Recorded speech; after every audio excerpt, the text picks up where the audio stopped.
milieu du XVIe siècle, Batet, agriculteur comme la majorité des habitants de Gléroué, fit une rencontre inattendue alors qu'il capturait des crabes dans les marécages de la lagune de Ouidah à quelques encablures de l'océan Atlantique.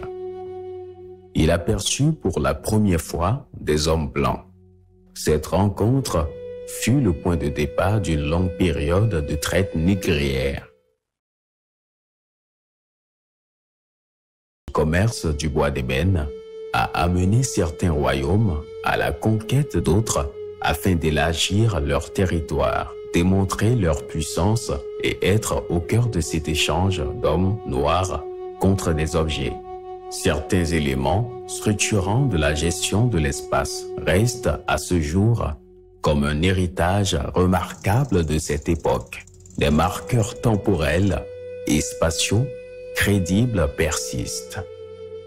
Ils sont liés aux pratiques vaudou et se matérialisent par des forêts, des temples et hôtels vaudous, des arbres sacrés.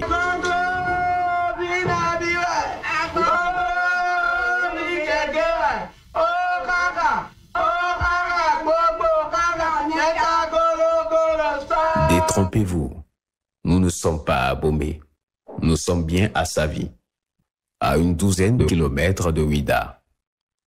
Des parures, des chants et louanges comme à la cour royale d'Abomey pour escorter le Niessiroué, c'est bien possible ici aussi.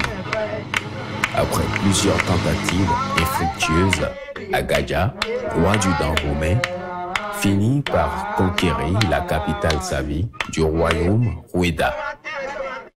La conquête s'est faite de façon assez...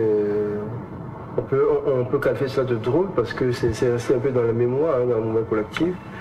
Le roi Agadia aurait donné donc en mariage au roi de Sahé sa fille Nagézé. Et avec pour mission que celle-ci réussisse à trouver le point faible de défense.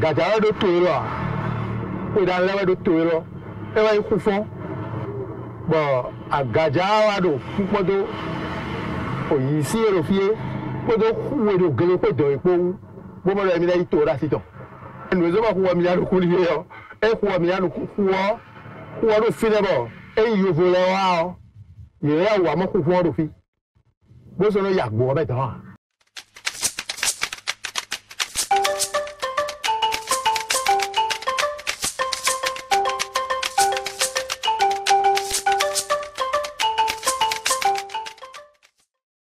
Agadia bateau le fio e wa ze atiero daton eze to to be bo la ito jujo le na jo e di jo bote lo ze boti ero do e Agadia si boti ori e Agadia ho to yo fi no e di zato eze bo ze so bo ze bo kote lo bo ze boti lo ze daton so to to be bo la ito jujo le e na jo lobo ya wura ga lobo o eze zato le lo file zato le tion e ko gba lobo bo koko yesu mai mo ai do file dai zato le lo file lobo bo ti ona we e wuda toji we di mo mi de ti comme ko no la black basa we do ko fan la bo jayi de si nu ko de si nu le tonne lobo a se to le gba doko eza Agadia si to le gba doko e go si fi o ele do Agadia le gba do gelewe e do gelewe bi le ti dro agosi bi o je sun godi lo kakana ku gan ale ma Agadia le gba fine Agadia le gba eblo lo fine lo bo ye lo àwọn wa si lo fine bi bere je chobonu ya yi to do mi si o fi o kakanu me mi go bi da ku mi na ko ito re kaka ye ka ku bo ko ito re esi. Au moment où la main a été mise sur Sahé, il y a toujours cette rébellion des Ouidah qui se trouve à 7 km de Sahé, là où nous sommes aujourd'hui, là où on appelle Ouidah Centre aujourd'hui. Donc, le premier élément de l'implantation du Vodou Legba, c'est pour dire que c'est pour nous. C'est nous qui détenons cette terre. Deuxième élément, c'est en guise de protection des troupes aboméennes.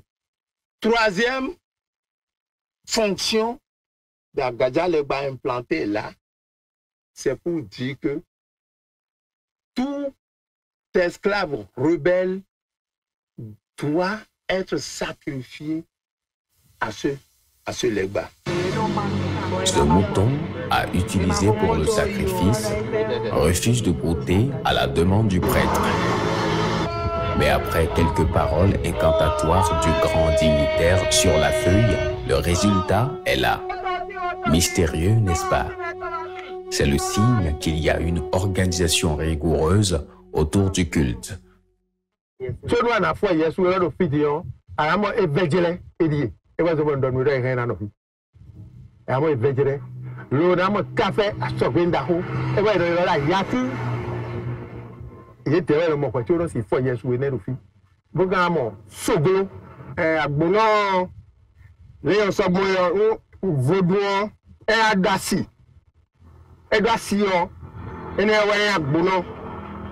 Le Agadia Legba, le Agadia Botin et le Solokwe constituent encore aujourd'hui le socle de pratiques culturelles et cultuelles qui ritualisent et animent la mémoire de la traite négrière, de l'esclavage et de leur intrigue autour du personnage Agadia. Ils peuvent à ce titre être identifiés comme des marqueurs temporels et spatiaux du territoire en lien avec la traite négrière.